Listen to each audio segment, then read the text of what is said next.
আপনার গাছের পাতাও কি হলুদ হয়ে যাচ্ছে? এই 3টি ভুল এখনই বন্ধ করুন। এই 3টি ভুলের জন্য 90% মানুষের গাছ ধীরে ধীরে মরে যায়। আপনার গাছেও কি এমন হচ্ছে? পাতা হলুদ হয়ে যাওয়া মানে কিন্তু সবসময় পানির অভাব না। আজ আমি বলবো 3টি সাধারণ ভুল যেগুলো ঠিক করলে অনেক গাছ আবার আগের মতো সুস্থ হয়ে যায়। প্রথম ভুল, অতিরিক্ত পানি দেওয়া। অনেকেই ভাবে বেশি পানি মানেই বেশি যত্ন, কিন্তু বাস্তবে এতে শিকড় পচে যায়। মাটি যদি সবসময় ভেজা থাকে গাছ খাবার নিতে পারে না, তখন পাতা হলুদ হয়ে যায়। তাহলে এর সমাধানে কি করবেন? অবশ্যই যখন পানি দিবেন তখন আপনি মিডিয়া বা মাটিটা হাত দিয়ে এভাবে স্পর্শ করে দেখবেন। যদি দেখেন শুকনো, তবে পানি দিবেন।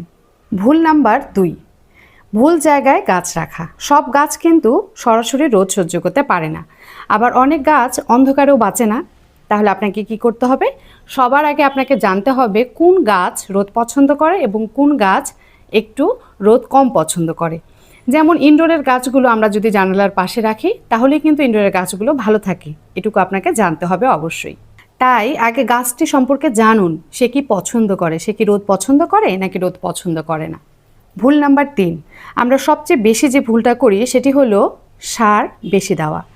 ভালোবাসা থেকে অনেকে অতিরিক্ত সার দেন, কিন্তু এতে গাছের শিকড় পুড়ে যায়, পাতায় হলুদ দাগ পড়ে। তাহলে কি করবেন? অবশ্যই মাসে একবার হালকা জৈব সারই যথেষ্ট ইনডোর গাছগুলোর জন্য, এবং আউটডোরের গাছগুলোর জন্যও কিন্তু খুব বেশি সারের প্রয়োজন হয় না। তাই আপনাকে জানতে হবে কোন গাছে আপনি কি পরিমাণ সার দেবেন। তাহলে মনে রাখতে হবে 1, বেশি পানি নয়, 2, সঠিক আলো, 3, পরিমিত সার। এই 3টি ঠিক থাকলে গাছ নিজেই কথা বলে উঠবে। ভালো থাকবেন সকলে এবং সবুজের সাথেই থাকবেন।